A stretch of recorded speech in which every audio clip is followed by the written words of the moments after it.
How might the Muslim world react if they unite for a single cause, Palestine? The recent assassination of Ismail Haniyeh, the political chief of Hamas in Tehran, has sparked outrage across many Muslim nations. In response, the Organization of Islamic Cooperation (OIC) convened an emergency meeting where several significant decisions were made. Most notably, the OIC has decided to take steps to isolate Israel, which they hold responsible for Haniyeh's assassination. This raises the question: will this lead to an escalation of conflict, potentially worsening the situation? Could this even lead to a broader, more widespread conflict? These are pressing concerns as tensions continue to rise in the region. Let's find out. The recent assassination of Ismail Haniyeh, the political chief of Hamas in Tehran, has sparked a wave of condemnation and concern across the Islamic world. The Organization of Islamic Cooperation (OIC), a collective voice for 57 member states, convened an unusual meeting in Jeddah where it issued a strong denunciation of Israel, the nation held responsible for the attack. This incident has further strained the already volatile relations in West Asia, highlighting deep-seated grudges in nations. Starting with, why did the Organization of Islamic Cooperation react so strongly to Ismail Haniyeh's assassination? The OIC's reaction to the assassination of Ismail Haniyeh was not merely a reflexive condemnation of a violent act.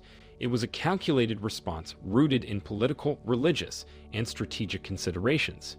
The OIC, representing a diverse group of Islamic nations, has long positioned itself as a defender of Muslim interests on the global stage. The organization's extraordinary meeting in Jeddah was proof of the gravity with which it viewed the assassination, describing it as a heinous attack and a flagrant violation of international laws and norms. The assassination of Haniyeh in Tehran, a city symbolic of resistance against Western and Israeli influence, was perceived as a direct affront not only to Palestinian sovereignty, but also to the sovereignty of Iran, a key player in the region. The OIC's condemnation extended beyond the act itself to encompass broader criticisms of Israeli policies in Gaza and the West Bank, accusing Israel of war crimes and genocide.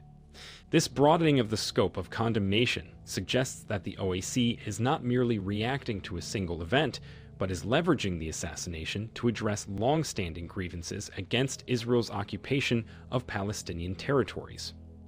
However, while the OIC's statement appears unified, it is essential to consider the internal dynamics of the organization.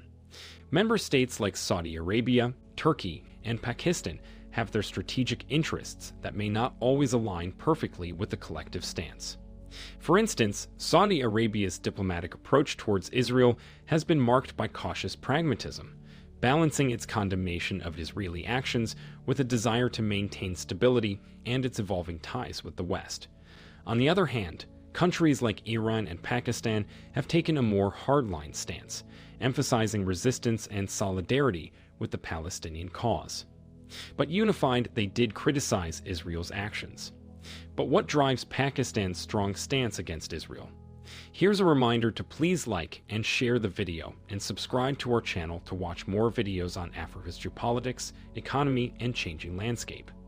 Let's continue now.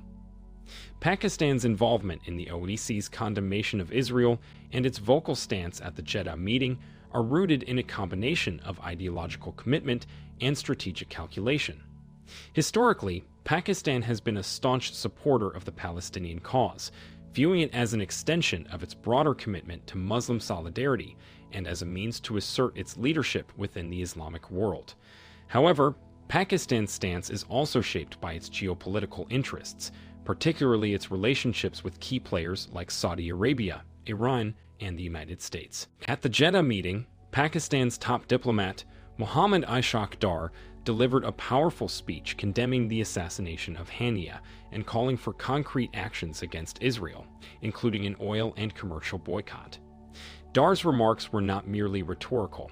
They reflected Pakistan's long-standing policy of opposing Israeli actions in Palestinian territories and its commitment to supporting Palestinian self-determination.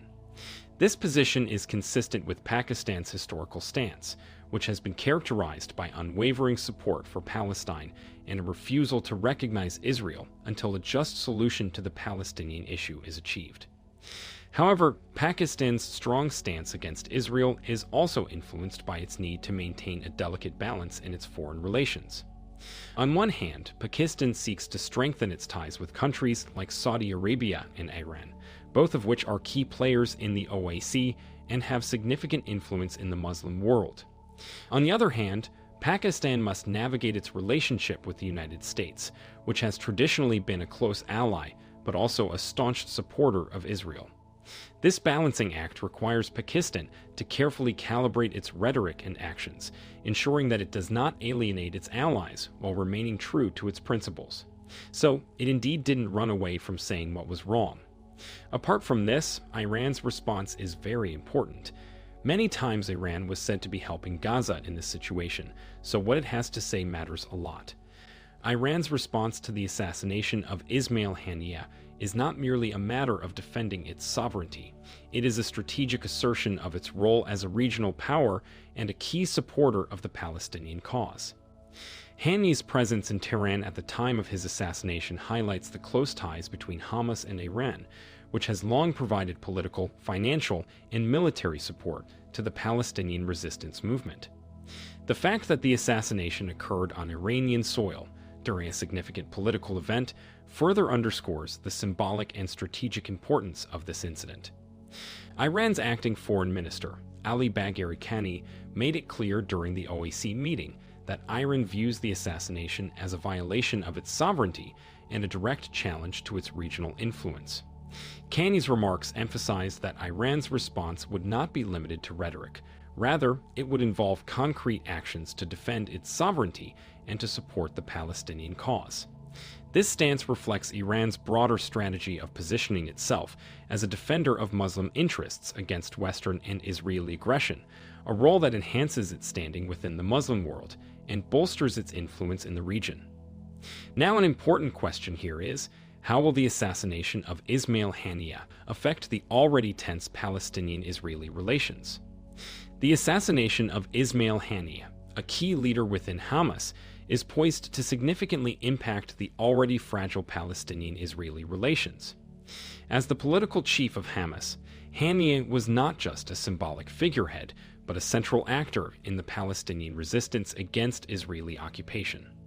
His assassination, perceived by many Palestinians as a direct assault on their leadership and their fight for self-determination, is likely to escalate tensions and violence in the region. This event is expected to provoke strong reactions from Hamas and other Palestinian factions, which could manifest in retaliatory attacks against Israel. Such actions would almost certainly invite a harsh response from the Israeli military, leading to a cycle of violence that could further destabilize the region. This pattern of action and reaction has been a recurring theme in the Israeli-Palestinian conflict, where targeted killings often result in increased violence rather than a de-escalation of hostilities. Moreover, the assassination could harden the positions of both sides, making it even more difficult to return to peace negotiations. For Palestinians, the loss of a leader like Haniyeh might strengthen the resolve of those who believe that armed resistance is the only viable path to achieving their goals. On the other hand, Israel may view the assassination as a necessary measure to weaken Hamas, but it risks alienating potential partners for peace and fueling further animosity. The impact of Haniyeh's assassination is also likely to be felt beyond Gaza and the West Bank. The broader Arab and Muslim world, particularly countries that are sympathetic to the Palestinian cause, are already responding with increased diplomatic pressure on Israel. And there is and further will be a rise in anti-Israel sentiment and actions in the region. This could complicate Israel's relations with its neighbors and potentially impact the fragile normalization agreements it has pursued with several Arab states. Internationally, the assassination has drawn renewed attention to the Israeli-Palestinian conflict, potentially leading to increased calls for intervention from global powers. The United Nations and other international bodies face pressure to address the situation. What role will the international community play in addressing the fallout from Ismail Haniyeh's assassination? The assassination of Ismail Haniyeh has not only drawn condemnation from the OIC, but has also prompted calls for international intervention. The OIC has urged the United Nations to take immediate action to address the situation, emphasizing the responsibility of the UN Security Council to maintain international peace and security. But many reactions are yet to come. So, indeed, the assassination of Ismail Haniyeh has once again brought the Israeli-Palestinian conflict to the forefront of international attention, highlighting the deep-seated tensions and the challenges facing efforts to achieve peace in the region. The strong condemnation from the OIC, led by key players like Pakistan and Iran, underscores the gravity of the situation and the potential for further escalation. Do you think the global actors will step up to address the underlying causes of the conflict, or will the region continue to be troubled by violence and instability? Let us know in the comments section what you think will happen. Do you want to watch more videos like this one? If yes, subscribe to our channel and press the bell icon next to it. We have decided to bring videos on something nobody talks about: African politics, economy, and increasing power. Thanks for watching, and until the next video, stay tuned. Tell us what you think in the comment section. Like and share the video, and subscribe so that you don't miss any of our African videos. It's the best way to support us.